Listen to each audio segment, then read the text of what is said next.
नमस्कार। कमोडिटी के मृत्युंजय मंत्र में आपका स्वागत है। और आज हम बात करेंगे गोल्ड की। गोल्ड की बात इसलिए कि 6 महीने में गोल्ड की कीमतों में बहुत उतार चढ़ाव का माहौल रहा है, भारी उठापटक का माहौल रहा है। तो आज हम आपको गोल्ड की छमाही रिपोर्ट में बताएंगे कि पिछले 6 महीने में गोल्ड की चाल किस किस तरह से रही है और नेक्स्ट 6 मंथ यानी साल के अंत तक गोल्ड की चाल किस तरह से रहने वाली है। तो सबसे पहले आपको बताते हैं कि गोल्ड में हुआ क्या है। MCX पर गोल्ड का भाव 58,000 के नीचे आ गया है और ग्लोबल मार्केट में गोल्ड का भाव $1900 के नीचे तक लुढ़का है। ये आंकड़ा हम आपको इसलिए बता रहे हैं कि आप याद कीजिए कि इंडियन मार्केट में 62,000 के करीब गोल्ड का भाव पहुंच गया था, जो कि ऑल टाइम हाई था, और ग्लोबल मार्केट में $2080 के ऊपर चला गया था गोल्ड का भाव, जो कि ऑल टाइम हाई था। तो ऑल टाइम हाई से करीब करीब $180 की गिरावट गोल्ड में अंतर्राष्ट्रीय बाजार में आई है और इंडियन मार्केट में करीब करीब दाम 4,000 रुपये तक कम हुए हैं ऑल टाइम हाई से।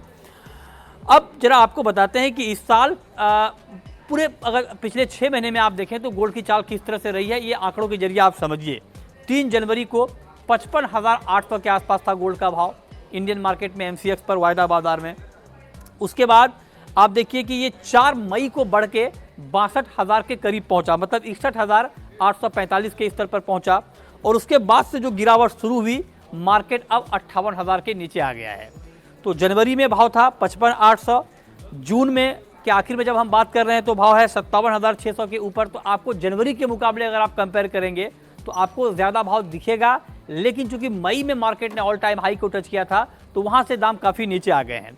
यही हाल ग्लोबल मार्केट का है। $1,856 के आसपास था 3 जनवरी को अंतर्राष्ट्रीय बाजार में गोल्ड का भाव, जो मई में बढ़ के $2,080 के ऊपर चला गया, $2,085 तक चला गया। उसके बाद वहाँ भी गिरावट शुरू हुई और मार्केट अब $1900 के नीचे तक लुढ़क गया है। उसके बाद ऊपर नीचे चल रहा है। तो ये गोल्ड की कहानी है पिछले 6 महीने की।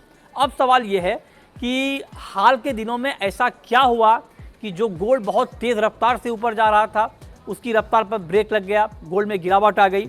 इसके पीछे की बड़ी वजह यह है कि अमेरिका के जो आर्थिक आंकड़े हाल के दिनों में आए हैं वो अच्छे आंकड़े आए हैं। चाहे इससे पहले आप कंज्यूमर कॉन्फिडेंस के आंकड़ों को देख लीजिए, घरों की बिक्री के आंकड़ों को देख लीजिए और अब GDP के नंबर्स को देख लीजिए। ये सारे नंबर अमेरिका के बेहतर हैं। और Q1 में जो US की GDP ग्रोथ है वो जो पहले का आकलन था एस्टिमेट से, उससे बेहतर है। मतलब 1.3 का पहले का एस्टिमेट था, वो जो रिवाइज्ड हुआ वो 2% पे आ गया। तो GDP के आंकड़े अच्छे हैं। अमेरिका में साप्ताहिक बेरोजगारी दावे 2 साल के निचले स्तर पर हैं। डॉलर इंडेक्स 103 के ऊपर चला गया, जो कि 2 हफ्ते की ऊंचाई पर है। और अमेरिकी सेंट्रल बैंक फेड ने ये साफ संकेत दिए हैं कि आगे 2 बार दरें और बढ़ सकती हैं। ये सारे फैक्टर गोल्ड के लिए निगेटिव हैं और यही वजह है कि गोल्ड की कीमतें लगातार नीचे आ रही हैं।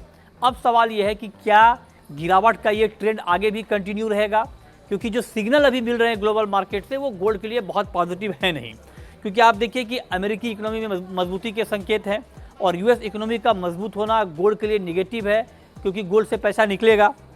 लेबर, हाउसिंग, कंज्यूमर कॉन्फिडेंस के अनुमान से बेहतर आंकड़े आए हैं, तो ये आगे भी गोल्ड की कीमतों पर दबाव बना सकता है। ब्याज दरों में जो बढ़ोतरी जारी रखने की बात की गई है, संभावना जताई गई है, ये गोल्ड के लिए बड़ा निगेटिव फैक्टर है। और जब ये खबर आई तब से गोल्ड का मार्केट दबाव में है, आगे भी दबाव की संभावना बढ़ रही है। इसके अलावा फेड के अलावा जो दुनिया के बाकी सेंट्रल बैंक हैं, उनमें से भी बहुत सारे सेंट्रल बैंकों ने हायर लेवल पर इंटरेस्ट रेट को बरकरार रखने की बात कही है या सिग्नल दिए हैं। तो ये सारे फैक्टर गोल्ड के लिए भी निगेटिव हैं और इसीलिए गोल्ड की कीमतों में गिरावट है। और एक्सपर्ट का एक तबका मानता है कि यहाँ से आपको गिरावट और दिखेगी। और ग्लोबल मार्केट के लिए यह कहा जा रहा है कि आपको 18